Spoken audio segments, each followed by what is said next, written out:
घास अड्डे के हो तुम लुकमान गांव के, तो हम पे केस बंधवाओ, हमारे देश में रहो, ऐसे ही मारेंगे, ज़्यादा करोगे पाकिस्तान भेज देंगे। मॉब लिंचिंग एक ऐसा मर्ज बनता जा रहा है जो किसी की भी जान ले सकता है।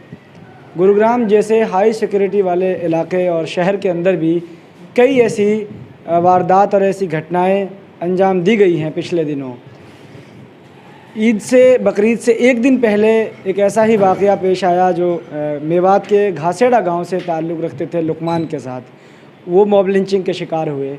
उसके बाद गुड़गांव के एक और गांव खटोला से भी एक ऐसी ही खबर आई है। मैं इस वक्त पीड़ित परिवार और मुतासरा ख़ानदान के घर पे हूँ। मैं बात करूँगा उनसे कि ये पूरा घटनाक्रम कैसे था, किस तरीके से उनको बुलाया गया और क्यों मारा गया है, क्या पहले से वो उनको जानते थे या नहीं जानते थे। ये सारी चीज़ें हम खुद उनसे मालूम करेंगे।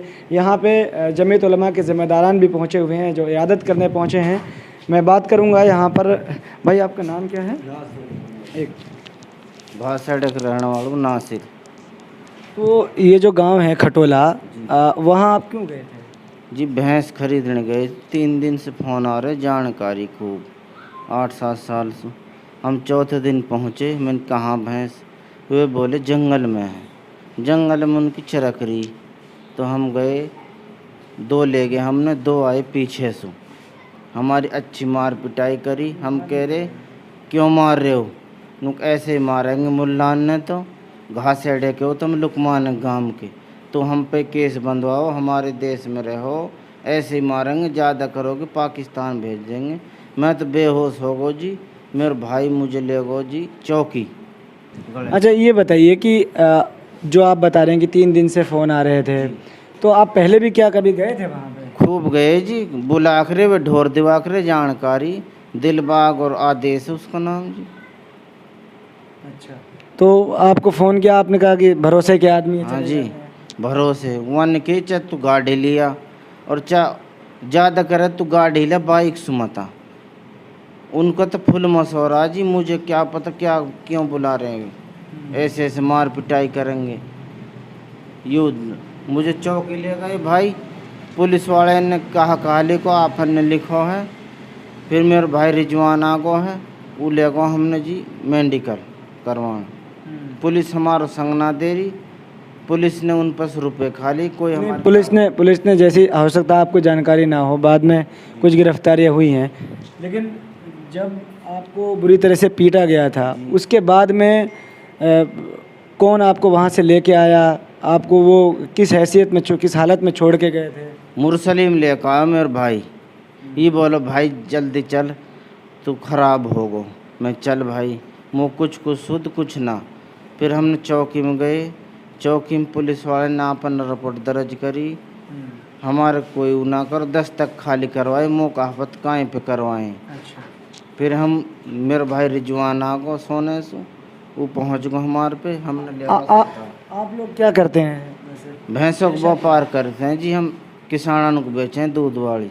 क्या मांग करेंगे आप जो आपके साथ ये पूरा हादसा हुआ है? ये मांग करेंगे हम, पूरी से पूरी कोशिश होनी चाहिए हमारे संग, पूरी मदद होनी चाहिए और इंसाफ मिलना चाहिए हम उनको। मेरे साथ इस वक्त मौजूद हैं मुफ्ती सलीम बनारसी साहब, वो जमीयत उलमा के ज़िम्मेदार हैं।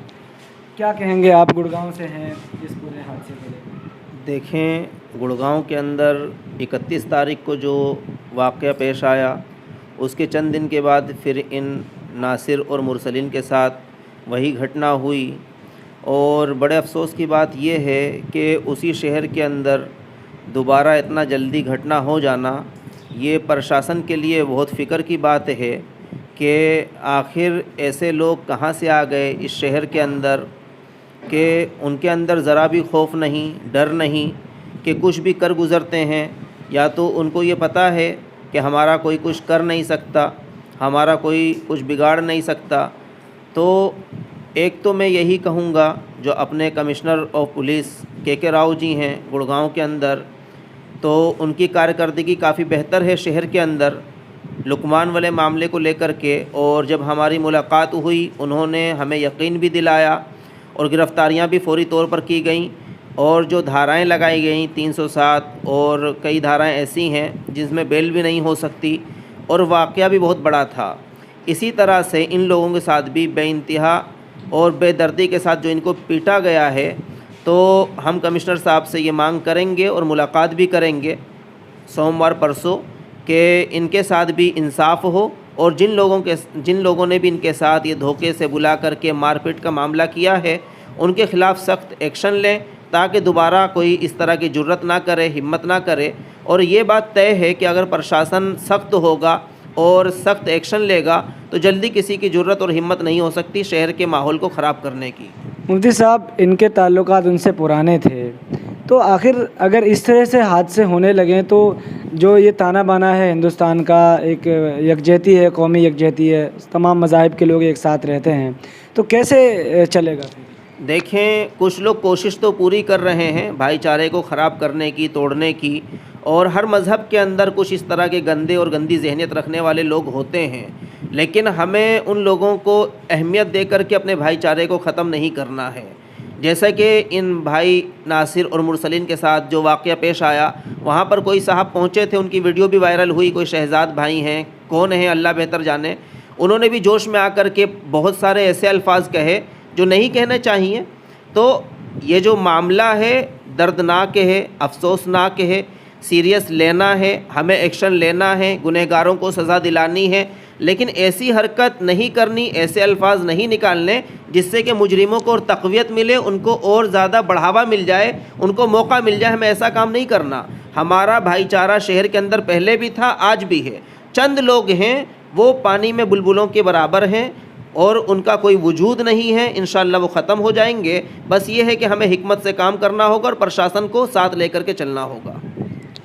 बहुत शुक्रिया ईटीवी भारत से बात करने के लिए। तो इस वक्त हम यहाँ घासेडा गांव में मौजूद हैं। आप अंदाज़ा कीजिए कि किस तरीके से फ़िलहाल समाज की सूरत हाल है और किस तरीके से नफ़रत का जो एक तरीके से बाज़ार है वो गर्म हो चुका है।